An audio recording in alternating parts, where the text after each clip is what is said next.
ನೂರಕ್ಕೆ ನೂರು ನಾನು ಹೇಳ್ತೀನಿ, ಇದು ಡಬಲ್ ಗೇಮ್ ಕೆಲಸ. ಇದು ಎಲ್ಲವೂ ನಾಟಕ ಬೂಟಾಟಿಕೆ ಕೆಲಸಗಳು. ಬಗರ್ಹುಕುಂದಾರರನ್ನ ಮತ್ತೊಂದು ರೀತಿಯಲ್ಲಿ ಹೆದರಿಸ್ತಕ್ಕಂಥ ಕೆಲಸ. ಇವತ್ತು ಒಕ್ಲೆಬ್ಸಿದ್ರು ಕೂಡ ನೀವು ಯಾರು ಕೂಡ ಮಾತಾಡ್ತಾ ಇಲ್ಲ, ಯಾಕಂದ್ರೆ ಅವ್ನು ಮಾತಾಡೋದಕ್ಕೆ ಬಿಡೋದಿಲ್ಲ. ಅವರು ಪ್ರಕಾಶ್ ಅನ್ನೋನು ಇವಾಗ ದೇವಿಕೆರೆಗೆ ನೀವು ಯಾರು ಹೋಗ್ಬನ್ನಿ, ಅಲ್ಲಿ ಇರೋರು ಒಬ್ಬೊಬ್ರು ಕೂಡ ಹೇಳ್ತಾರೆ 15,000 ರೂಪಾಯಿ ನಾವು ಕೊಟ್ಟಿದ್ದೀವಿ ಅಂತ. ಒಬ್ಬೊಬ್ರು 15,000 ರೂಪಾಯಿ ಕೊಡ್ಬೇಕು ಅಂತ 40 ಲಕ್ಷ ರೂಪಾಯಿ ಕಲೆಕ್ಷನ್. ಬಗರ್ಹುಕುಂನ ಅಂದ್ರೆ ವ್ಯವಹಾರ. ಕೋಟಿಗೆ ಹಾಕ್ಸೋದು, ಕೋಟಿ ಹಾಕ್ಸ್ಬಿಟ್ಟು ಬಗರ್ಹುಕುಂನವ್ರನ್ನ ಫಾರೆಸ್ಟ್ ಡಿಪಾರ್ಟ್ಮೆಂಟ್ನವ್ರಿಗೆ ಕೊಟ್ಟುಬಿಟ್ಟು ಇವತ್ತು ಒಕ್ಲೆಬ್ಸೋದಕ್ಕಂತ ಕೆಲಸ ಮಾಡ್ತಾ ಇದ್ದಾರೆ. ನೂರಕ್ಕೆ ನೂರು ನಾನು ಹೇಳ್ತೀನಿ, ಇದು ಡಬಲ್ ಗೇಮ್ ಕೆಲಸ. ಇದು ಎಲ್ಲವೂ ನಾಟಕ ಬೂಟಾಟಿಕೆ ಕೆಲಸಗಳು. ಬಗರ್ಹುಕುಂದಾರರನ್ನ ಮತ್ತೊಂದು ರೀತಿಯಲ್ಲಿ ಹೆದರಿಸ್ತಕ್ಕಂಥ ಕೆಲಸ. ಬಗರ್ಹುಕುಂದಾರರಲ್ಲಿ ನಾನು ವಿನಂತಿ ಮಾಡ್ಕೊಳ್ತೀನಿ, ನೀವು ಹೋದ ಸರಿ ಯಾವುದೇ ಕಾರಣಕ್ಕೂ ಯಾರೋ ಒಬ್ಬೊಬ್ರು ಮಾತನಾಡಿರ್ತಕ್ಕಂಥದ್ದಕ್ಕೆ ರಾಜಕಾರಣ ಅಂತೇಳಿ ತಿಳ್ಕೊಂಡ್ಬಿಟ್ರಿ. ಆದ್ರೆ ಬಿಜೆಪಿ ಪಕ್ಷದ ಅವಧಿಯಲ್ಲಿ ಯಾರನ್ನೂ ಕೂಡ ನಾವು ಒಕ್ಲೆಬ್ಬಿಸ್ಲಿಲ್ಲ. ಯಾರನ್ನೂ ಕೂಡ ನಾವು ನೀವಾಗೇ ಕೋರ್ಟಿಗೆ ಹೋಗಿದ್ದಕ್ಕೆ ನೀವು ಒಕ್ಲೆಬ್ಬಿಸ್ಕೊಂತಕ್ಕಂಥ ಪರಿಸ್ಥಿತಿ, ಅವ್ರ ಮಾತು ಕೇಳ್ಕೊಂಡು ನೀವು ಹೋಗಿದ್ರಿ, ಅವರು ಒಕ್ಲೆಬ್ಬಿಸ್ಕೊಂಡ್ರು. ಇವತ್ತು ಒಕ್ಲೆಬ್ಸಿದ್ರು ಕೂಡ ನೀವು ಯಾರು ಕೂಡ ಮಾತಾಡ್ತಾ ಇಲ್ಲ, ಯಾಕಂದ್ರೆ ಅವ್ನು ಮಾತಾಡೋದಕ್ಕೆ ಬಿಡೋದಿಲ್ಲ.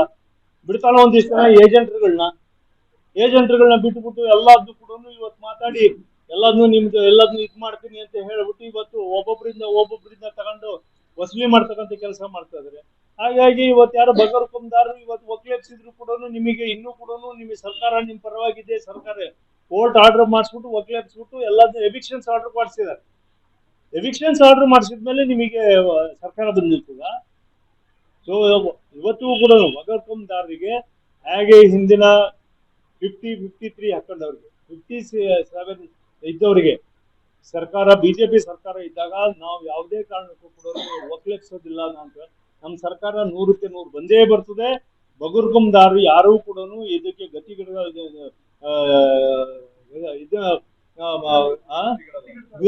ಧೃತಿಗೆಡ್ತಕ್ಕಂಥ ಕೆಲಸಕ್ಕೆ ಇದಾಗ್ಬಿಡಿ. ನಾವು ನೇರವಾಗಿ ನಿಮಗೆ ಜಮೀನು ಕೊಡಿಸ್ತಕ್ಕಂಥ ಕೆಲಸವನ್ನ ನಾವು ಮಾಡೇ ಮಾಡ್ತೀವಿ.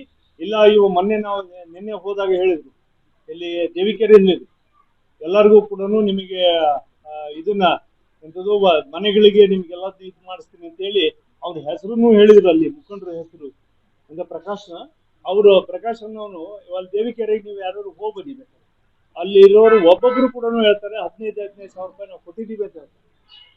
ಏನ್ ನಗರಾಜ್ ಹೇಳಿದ್ರು ತಾನೆ ಅವರು ನಿನ್ನೆ ನಮ್ಮ ಎದುರಿಗೆ ಕೊಟ್ಬಿಟ್ಟು ಬಗರ್ಹುಕುಂ ನಿಮಗೆ ಎಲ್ಲ ಫಾರೆಸ್ಟ್ ನಾವು ಮಂಜೂರಾತಿ ಮಾಡಿಸ್ಕೊಡ್ತೀವಿ, ಪಟ್ಟ ಮಾಡಿಸ್ಕೊಡ್ತೀವಿ ಅಂತ ಹೇಳ್ಬಿಟ್ಟು ಒಬ್ಬೊಬ್ಬರಿಂದ ತಗೊಂಡು ನಾವು ಅದನ್ನ ಮೈನರ್ ಫಾರೆಸ್ಟ್ ಇದೆ ಅಂತ ಹೇಳ್ಬಿಟ್ಟು ಅವಾಗ ಅಬ್ಜೆಕ್ಷನ್ ಬಂತು ಅಂತ ಹೇಳಿ ಇಲ್ಲಿರ್ತಕ್ಕಂಥವ್ರು ಒಬ್ಬರು ಇದು ಮಾಡಿಬಿಟ್ಟು ಅದನ್ನ ಹಂಗೆ ಬಿಟ್ಟಿದ್ರು. ಅದಕ್ಕೋಸ್ಕರ ತಹಸೀಲ್ದಾರ್ರಿಂದ ಸೈನ್ ಹಾಕ್ಸಿ ಎಲ್ಲದನ್ನು ರೆಡಿ ಮಾಡಿಟ್ಟಿದ್ದು. ಆಮೇಲೆ ಅಬ್ಜೆಕ್ಷನ್ ಬಂತು ನಿಲ್ಸಿದ್ದಕ್ಕೆ ಇವಾಗ ಹೊಸದಾಗಿ ಅಪ್ಲಿಕೇಶನ್ ನಿಮಗೆ ಸಗಳಿ ಚೀಟಿನ ನಾವು ಕೊಡ್ತೀವಿ, ಒಬ್ಬೊಬ್ಬರು 15,000 ರೂಪಾಯಿ ಕೊಡ್ಬೇಕು ಅಂತ 40 ಲಕ್ಷ ರೂಪಾಯಿ ಕಲೆಕ್ಷನ್ ನಿನ್ನೆ ಹೇಳಿದ್ದು. ನಿನ್ನೆ ಅವರಾಗೆ ಖುದ್ದಾಗಿ ಹೇಳಿದ್ದಕ್ಕೆ ನಾನು ರಿಪೀಟ್ ಮಾಡ್ತಾ ಇದ್ದೀನಿ. ಸೊ ಈ ತರದ ವಾದದಲ್ಲಿ ಇದ್ದಾರೆ. ಬಗರ್ಹುಕುಂನ ಹೆಂಗೆ ಅಂದ್ರೆ ಅದನ್ನ ತಂದುಬಿಟ್ಟಿದ್ದಾರೆ, ಎಲ್ಲದನ್ನು ವ್ಯವಹಾರಕ್ಕೆ ತಂದುಬಿಟ್ಟಿದ್ದಾರೆ. ಬಗರ್ಹುಕುಂನ ಅಂದ್ರೆ ವ್ಯವಹಾರ, ಸೈಟ್ಗಳು ಕೊಡೋದು ಅಂದ್ರೆ ವ್ಯವಹಾರ, ಕಾಂಟ್ರಾಕ್ಟ್ ಕೊಡೋದು ಅನ್ನೋದೇ ವ್ಯವಹಾರ. ಇವಾಗ ನಾವು ಅದಕ್ಕೆ ಆ ರೋಡ್ ನ 4 ಲೈನ್ ಮಾಡ್ಬೇಕು ಅಂತ ಹೇಳಿ ನಾವು ಸರ್ವ ರೋಡ್ ಇಟ್ರೆ ಅದನ್ನ ಕನ್ಸೈಸ್ ಮಾಡ್ಬಿಟ್ಟು ಅದ್ ಮಾಡಿ ಇಲ್ಲಿಂದ ಮತ್ತು ಶಿರಾಳಕೊಪ್ಪಕ್ಕೆ 4 ಲೈನ್, ಅಲ್ಲಿಂದ ಅವ್ರ ಬಾರ್ಡರ್ ವರ್ಗು 4 ಲೈನ್ ಮಾಡಿದೆ. ನಾವ್ ಇಲ್ಲಿಂದ 4 ಲೈನ್ ಕೊಟ್ರೆ 4 ಲೈನ್ ಬಿಟ್ಬಿಟ್ಟು ಅದನ್ನ 2 ಲೈನ್ ತಂದ್ಬಿಟ್ಟು ಈಗ 2 ವರ್ಷದಿಂದ ಜನ ಒದ್ದಾಡಿ ಸಾಯ್ತಾ ಇದ್ದಾರೆ ಅದ್ರ ಮೇಲೆ. ಸೊ ಈ ತರದ ಪರಿಸ್ಥಿತಿಯಲ್ಲಿ ತಾಲೂಕಿನ ಅಭಿವೃದ್ಧಿ ನಡೀತಾ ಇದೆ. ನಮ್ಮ ಅಭಿವೃದ್ಧಿ ಜಿಲ್ಲಾ ಮಂತ್ರಿಗಳಿಗೆ, ಶಾಸಕರಿಗೆ ಪ್ರಿಯ ಆಗ್ಬೇಕು, ತಂಡದವರಿಗೆ ಪ್ರಿಯ ಆಗ್ಬೇಕು ಹೊರತು ತಾಲೂಕಿನ ಜನ ಅಂತನೂ ರೋಸ್ ಕಟ್ಟು ಹೋಗಿದ್ದಾರೆ. ಇದನ್ನೆಲ್ಲ ನೋಡಿ ಇವ್ರನ್ನ ತರ ತಂದ್ವಿ, ಯಾವ್ದು ನಿಮಗೆ ಪುಕ್ಷೇಟನು ಬೇಡ, ಏನು ಬೇಡಪ್ಪ, ನಮ್ಮ ತಾಲೂಕನ್ನು ಉದ್ಧಾರ ಮಾಡ್ಕೊಡ್ರಪ್ಪ ಅನ್ನೋ ಲೆವೆಲ್ಗೆ